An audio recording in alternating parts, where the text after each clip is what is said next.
Hello, and welcome to the Turbulent World, with me, James M. Dorsey, as your host. Words matter. They have consequences, whether uttered by government officials, members of parliament, military commanders, religious figures, activists, or pundits. Words become part of a battle of competing narratives, in which the narrative is a tool to achieve a political outcome.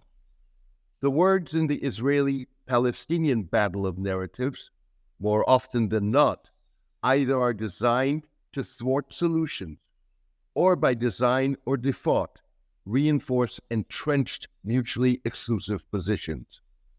In democratic countries like the United States and Germany, the battle of Israeli-Palestinian narratives has become a struggle for the defense of fundamental freedoms of speech, assembly, and academic liberty. As a result, positions have hardened on all sides of the Gaza divide. Even so, no one is exempt from responsibility for words and acts that fuel the fire and potentially prolong the plight of innocent Gazans, rather than seek to put an end to unjustifiable human suffering. Not Israel, not Hamas, not Qatar, and not activists demonstrating for and against the war. Taking responsibility means separating the wheat from the chaff. It means taking distance from expressions that advocate genocide or mass killings or are racist and prejudiced. Failure to do so amounts to acquiescence, if not complicity, in promoting racism, supremacism, and prejudice, and legitimizing mass killings. There is enough blame to go around. Israel is digging itself into an ever deeper hole with its Gaza war conduct and blood-curdling statements by its political and religious leaders. There is little prospect that Israel will rethink its attitudes without the international community exacting a price. 7 months into the Gaza war, U.S. President Joe Biden's bear hug approach has proven ineffective, producing at best marginal results when it comes to Gaza, the protection of innocent Palestinian lives, and putting Israelis and Palestinians on a path towards a resolution of the conflict that recognizes Palestinian and Israeli rights as equal. Take, for example, Jake, a pseudonym for an unidentified member of an Israeli commanding unit in the Gaza war, that according to the Strip's health ministry has killed 34,138 Palestinians and wounded 77,034 others. Speaking to Channel 4, Jake noted that many of his colleagues in the military don't draw the line between what we call militants or terrorists and what we would call civilians. People saw those videos of those abducted around the streets of Gaza. Those people cheer and take part in whatever it is. So Israelis say all of them are part of it. They all support it. Jake was referring to celebrations in Gaza immediately after Hamas's October 7 attack on Israel, in which 1,139 primarily innocent people were killed. Hamas and other Palestinians kidnapped 250 people during the attack and brought them to Gaza as hostages, some of whom were paraded in the Strip. Hamas and other Palestinians still hold some 130 hostages after an initial swap in November of 100 captives in exchange for 240 Palestinians in Israeli jails. A significant but unknown number of the remaining hostages were killed in the Gaza fighting. Jake traced the notion that there are no innocent Gazans to a belief that Hamas and other Palestinian fighters are the kids that we spared in the war in 2014. Those kids that we spared then are the ones that did the 7th. It was widespread among the people around me talking about this. Jake's description of attitudes in the military when he was on active duty mirrors the framing of the war by Israel's top political leaders as well as religious figures. It is an entire nation out there responsible for the October 7th attack. It is not true. This rhetoric about civilians not being aware, not involved. It's absolutely not true. They could have risen up. They could have fought against that evil regime which took over Gaza in a coup d'etat. Israeli President Isaac Herzog told a news conference 6 days into the war. When asked to clarify whether he meant to say that since Gazans did not remove Hamas from power, that makes them by implication legitimate targets, Mr. Herzog claimed, "No, I didn't say that." However, Mr. Herzog then went on to say that when you have a missile in your goddamn kitchen and you want to shoot it at me, am I allowed to defend myself? 6 months later, Mr. Herzog's rhetoric still echoes in statements of politicians, religious figures, and pundits. In March, Rabbi Eliyahu Mali, whose religious seminary in Jaffa aims to dispossess Palestinians still resident in what is today a southern suburb of Tel Aviv, that once was Palestine's most populous city, issued what can only be called an incitement to genocide. The basic rule we have when fighting a holy war, in this case Gaza, is the doctrine of not sparing a soul. The logic of this is very clear. If you don't kill them, they will try to kill you. Today's saboteurs are the children of the previous war, whom we kept alive, Mr. Mali said in a conference at his Shirat Moshe yeshiva. It is the women who create the terrorists. It's either you or them.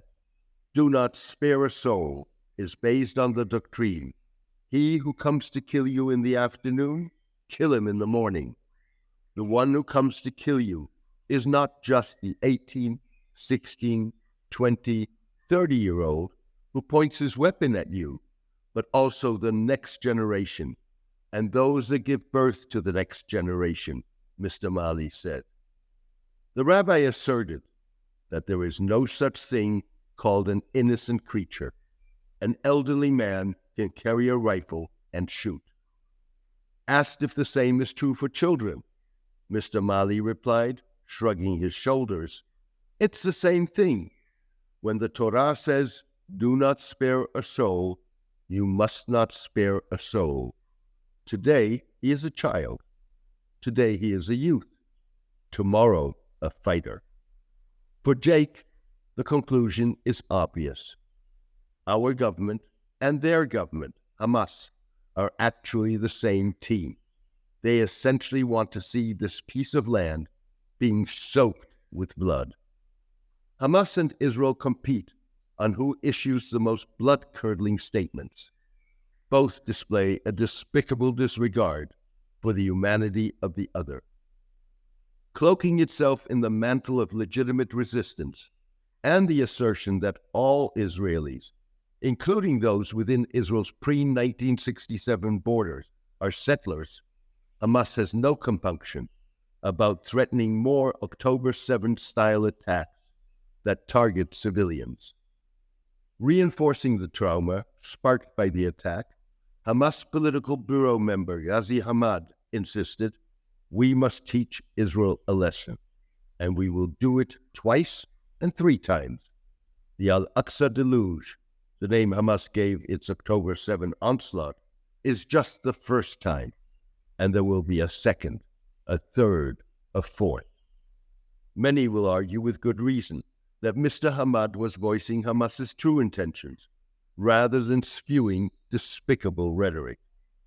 Even so, like the numerous, often daily statements and remarks by Israelis, Hamas's statements undermine efforts to end the war. Similarly, Isa bin Ahmed al-Nasser, an elected member of Qatar's Legislative Shura Council, rather than a government spokesperson, this week gave fodder to Israeli efforts to stall if not undermine, Qatar-mediated indirect ceasefire and prisoner exchange negotiations. There will be no peace, nor negotiations with the Zionist entity, for one reason, because their mentality does not recognize negotiations, but rather only breaking promises and lying. They only recognize one thing, which is killings, since they are killers of prophets, Mr. al-Nasser told an Arab League conference. Going further than Qatar's blaming Israeli policy towards the Palestinians for Hamas's October 7 attack, Mr. al-Nasser praised the assault as a prelude to the annihilation of the corruption of the second Zionist entity upon earth. While Mr. al-Nasser, like Hamas and Israelis, is free to say what he wants, his remarks threaten to undermine further Qatari attempts to get the stalled ceasefire talks back on track. Israel and its allies in the U.S. Congress have in recent months sought to complicate the negotiations by discrediting Qatar as a key mediator and forcing it to expel Hamas negotiators. Pro-Palestinian and pro-Israeli activists on campuses in the United States and elsewhere have no less a choice. They either clearly delineate and define their stance as expressed in chants, slogans, and posters, or they too become part of the problem rather than the solution. Washington-based Middle East analyst Hussein Ibish noted that while many Jewish students hear the chant "From the river to the sea, Palestine will be free" as an exclusionary call to get rid of Jews, surveys demonstrate that most Arab and Muslim students hear merely a call for freedom. Mr. Ibish went on to say, "No one is asking the demonstrators what they mean by such slogans. Instead, malign sentiments are being inferred or presumed. What would freedom from the river to the sea entail? Is anyone against freedom? Can everyone have it equally? Must an area be under a single sovereign or system to be free? Is this really anti-Semitism?" Mr. Ibish has a point, as it relates to the central theme of the pro-Palestinian protests. However, there is no ambiguity about chants in recent days of a small group among the demonstrators at Columbia University, seemingly cordoned off from the main protest. "We say justice. How say you? Burn Tel Aviv to the ground. Ya Hamas, we love you. Take another soldier out. It is right to rebel. Ya Hamas, give them hell. Free, free Palestine," the group chanted. To be sure, Israel bears responsibility for creating, long before the Gaza war, a polarized environment in which it successfully conflated criticism of the state and its policies or opposition to Zionism with anti-Semitism. The Israeli campaign amounted to an assault on democratic freedoms and an attempt to shield Israelis of all walks of life, including the country's political and religious elite, from being held responsible for genocidal, racist, and prejudiced statements that are no different from blood-curdling pronouncements of its enemies and detractors. In Israel's case, a price is being exacted, even if holding Israel to account is long overdue. Israel, led by a far-right, ultra-nationalist, and ultra-conservative government, whose precepts enjoy widespread support, has all but lost its global standing. In Israel, the consequences are slowly starting to sink in, even if that has yet to produce a change of government or Israeli policy.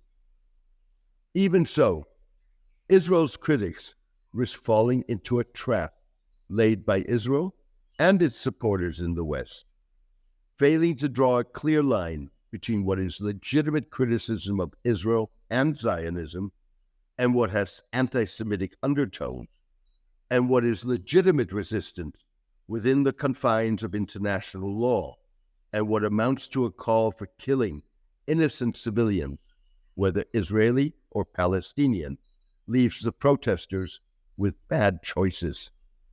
They either legitimize Israeli allegations of anti-Semitism, or they box themselves into a corner. Thank you for joining me today. I hope you enjoyed today's column and podcast. The Turbulent World with James M. Dorsey depends on the support of its readers. For the past 12 years, I have maintained free distribution as a way of maximizing impact. I'm determined to keep it that way. However, to avoid putting up a paywall, I need the support of a core of voluntary paid subscribers to cover the cost of producing the column and podcast. If you believe that the column and podcast add value to your understanding and that of the broader public, please consider becoming a paid subscriber. You can do so by clicking on Substack on the subscription button at www.jamesmdorsey.substack.com and choosing one of the subscription options. Thank you. Take care and best wishes.